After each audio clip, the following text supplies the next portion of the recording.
Not anymore. It's ridiculous. Look at it. It's actually ridiculous. Much better. How about that? Hello everyone, welcome back to FairlyDeterminedFM with me. My name is Chris. I hope you're all doing well. Just want to say a quick welcome to all of you who have joined up in the last couple of days. I've had like 9-10 new people come and join. Welcome aboard. It's very, very good to have you here. Here being Atletico Madrid. We've got our first game of the Liga today, and the fixture generator doodah has been, I don't want to say unkind, but it's Barcelona. We're playing Barcelona on our first bloody game. Oh, I can top knot it too. Could I be a top knot guy? I think I could be a top knot guy. I don't know. Maybe not. Perhaps not. Perhaps not. Anyway, enough about my hair. At least you won't have to hear me whinging about how hot it is and how much I hate my hair sitting on the back of my neck. You won't have to listen to that anymore, which is good. I think my girlfriend's quite happy about that too, because blimey, I whinged.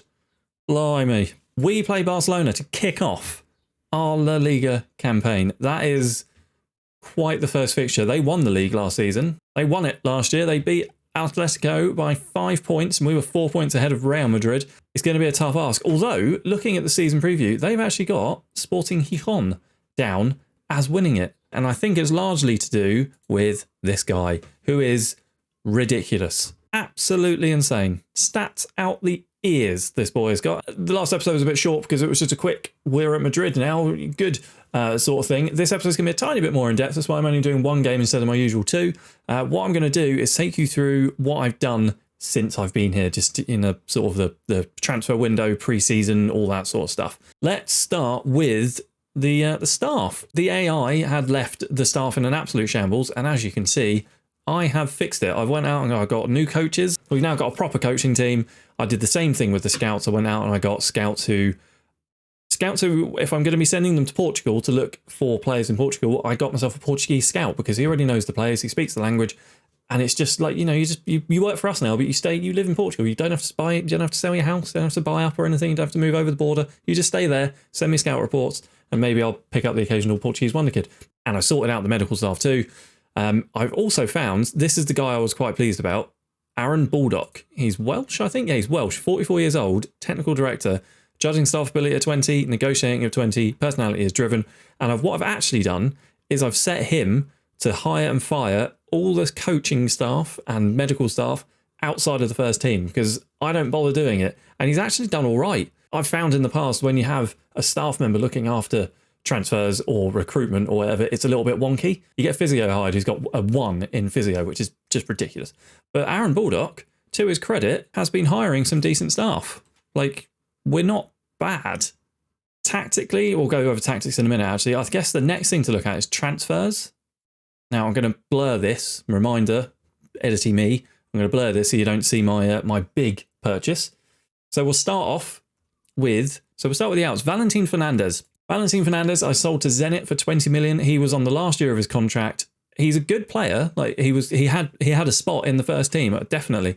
But he was in the last year of his contract. He wasn't interested in renewing, which meant I had to sell him. Like it was either sell him for 20 million or lose him for nothing next season. So he went out. The sale of him for 20 million covered all of our transfer business. The first in we bought was this chap, Nahul Fleitas from Sporting, I think we got him from. Defensor Sporting in Uruguay. He's a young centre-back, 2.5-star current rating, 4, maybe 5 stars potential rating. He could be really good. I bought him as a left-back rather than a centre-back though. So I've got him training as a fullback on defend, but I liked him. I thought he was good. I thought he had some decent physicals, some decent mentals, some decent technicals. For a 20-year-old, I think he can develop, and I think he will develop into quite a good little player. And if we can actually get his pace up, there's no reason why he can't start pushing further up the pitch. He's never going to be a good crosser of the ball. He's never really going to be good at dribbling. This is why I'm sort of training him in that defensive fullback role. But also, because he is a natural centre-back, I've got no problem sort of shifting him over into the middle of the park when I need to. So we've got a little bit of depth, a little bit of rotational depth there. So yeah, welcome Nahul Fleitas. The next signing I made is Ilyas Abid, another sort of young, decent enough potential player. I liked him because he can play anywhere across this central trio. Now tactically we're going 4-4-2, and we'll get into that in a minute because we've got the players. We'll get into that in a minute. But I do have an idea that I do want to be moving towards a 4-2-3-1 or a 4-3-3. at some point in the near future. So it made sense to me to find a player young enough who can sort of play in that style and possibly develop. So I've brought him in. He comes through us from Willem 2, I think, a Dutch, and we signed him for 8.25 million. Yeah, again, decent young player, good physicals, really good mentals for his age, I think. And then his sort of technicals are decent as well for what he's going to be doing in sort of in the wide and central positions. I think he's good. And then this signing, I think I've done a really, really good bit of transfer business here. Quite smart, right? It's a 34-year-old Marcus Rashford. But look at his attributes are still good. His attributes are still good. He spent his entire career at Man United, 474 appearances, 138 goals. His pace is waning. He doesn't have really the stamina or strength at the moment. But everything else, you look at him. He can play on the left wing. He can play up front, which is where I'm going to be putting him. He can still score goals, and I think in La Liga, 34-year-old Marcus Rashford is going to be a bit of a storm.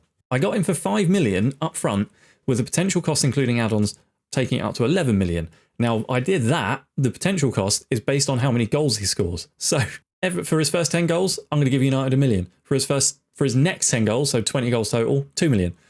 30 goals, 3 million. And then that's going to take him up to 11 million. So he's only going to cost us money if he scores a bunch of goals. If he doesn't score a bunch of goals, we've got, a decent older player to rub off on the younger kids. No, I don't like it. I don't like it. We've got a decent older player to impart some wisdom to the younger kids. Bear with me here. Our primary tactic is this. It's a really, really basic, I think, 4-4-2, positive, because we've got wide players who can play out on the left. Rashford's out there at the moment, but it won't be him all the time. It's going to be this Abastabba. Do you know what that is? Is this offensive? I'm going to say it anyway. That is a countdown name where people have chosen too many consonants and not enough vowels. Amir? I'm just going to rename him. I'm going to rename him to Amir. It's fine. Amir. I'm going to do it now because I'm definitely not going to be able to say that in the heat of the moment in the middle of a game. So Amir is going to be the guy out there most of the time. Occasionally we'll have Lamar as well. Asprilla can play out there.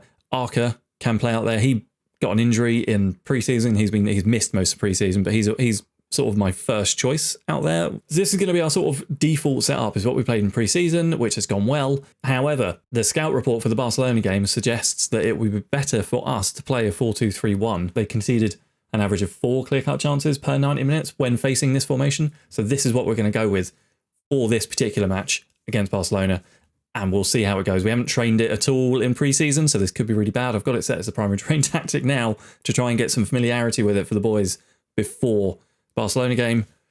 Who knows? 10 minutes gone. Barcelona comfortably having more of the ball, but nobody having any shots at the moment. So it seems to be very much battle of the midfield. We've just had the first shot and it's off target. But yeah, I think we're playing quite well. Maybe we'll go a bit positive. See what that does. Corner to Barcelona. It's swung in, cleared away by Torre. Goes as far as Solomon, who's going to get another cross in. I think. And Gertrude there to clear that away. As far as Koopmeiners plays it back to Baldy. Funny. Dede, Solomon, Stevanovic, Fleitas on the ball there, picks up the through ball. The ball is cleared away, but Barcelona come at us again. Solomon's found some space. He's in. It's a good save from Fatty. Very, very good save. It's half time. We've done pretty well in terms of keeping hold of the ball, but we've not really done anything in terms of, football. We haven't had a chance really to see what we can do further up the pitch. So I am going to make the switch to our primary train tactic. I am going to take Rashford off. He has not had a good debut. We'll give Ramon Archer. We'll give him the nod. Ravello going out on the right-hand side. Yeah, that's what we're going to do. That is what we're going to do. Out for the second half then. We're going to match up the 4-4-2 with the 4-4-2. And instantly we've had a shot on target. So that's pretty indicative that maybe I should have started this game with the 4-4-2 that we've been playing the entirety of pre-season with. Segara rather, plays out to Gertrude on that right-hand side. He's got some space to run into. He finds Angelo. Angelo back to Alfredo, who finds Ravello. Gertrude, tries to find the run, but doesn't quite make it. Eli takes that ball out of the air nicely, over his shoulder as well. Brilliant stuff. Torre tries to find that through ball to Arca, but doesn't quite get there. Barcelona are going to build from the back. Bartel, Koopmeiners, back to Bartel. Here's Pedri. Pedri's still very, very good. He nearly lost the ball, though. Gertrude picks it out of the air. Ravello on that right-hand side. What's he going to do here? Finds Alfredo, who punts it forward to Rosa. Is in, take the shot, and it goes wide. Horribly, horribly wide. Walker Rosa has not been playing well. Angelo similarly not been playing well. Rosa's been playing a little... Yeah, Rosa's been playing a little bit worse. So we're going to have Angelo up front as a centre forward, and we'll bring on Abed for his debut. It's new signing, Abed, rather. And Angelo, we're going to put him up as that advanced forward, try and put some pressure on their back line. So we'll have a sort of like attacking triangle here with a supportive triangle behind them, and we'll see what that does. Maybe so we'll dribble less because we don't really have the dribbling capabilities, or the pace rather, to dribble round people. And I want them to be a little bit more disciplined. I'll take disciplined off. See if that opens up this Barcelona defence. We've been playing better, I think, since the change to the 4-4-2, which makes sense because it's how we played all through pre-season. But I would be happy, I think, with a draw here. I would be happy with a draw at home. Barcelona are a very, very good team. Alfredo's tackled in the middle of the park. Stevanovic nearly found, but Eli on the ball to get it back to Fatty. Here's Eli. Gives it to Fleitas out on the left. Fleitas, I think, has had a good debut. 6.5. That was a lie. Arca here.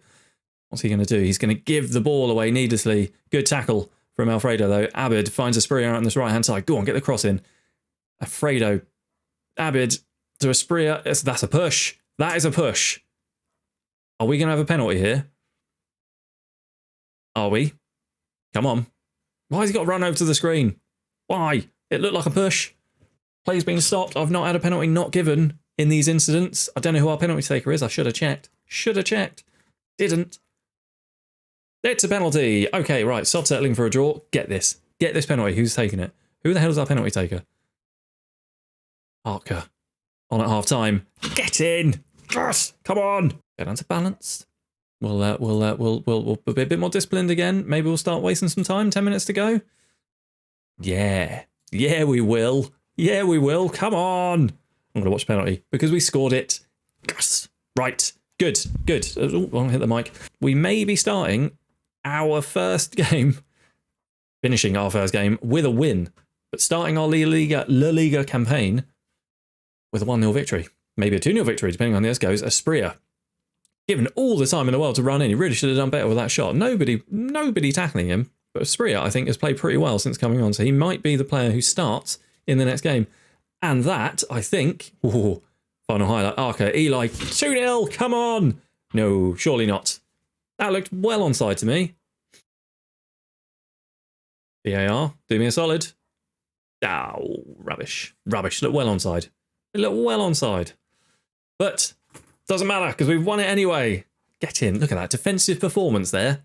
Defensive midfield, very, very good. Bit disappointed that Marcus Rashford was rubbish, but, you know, we'll see how we'll see if that's a sign of things to come, or if it was just, you know, first game jitters. We all get them, Marcus. Just it's important not to let them be all there is. Next episode, right? What's going to be the next episode? See, this is the thing. I've never really managed in Spain in Football Manager, so I don't know what are the good games to bring you. So I'm just going to go. I think I'm going to just sort of move things along a little bit. And we'll play Valladolid and Atletico Pamplona.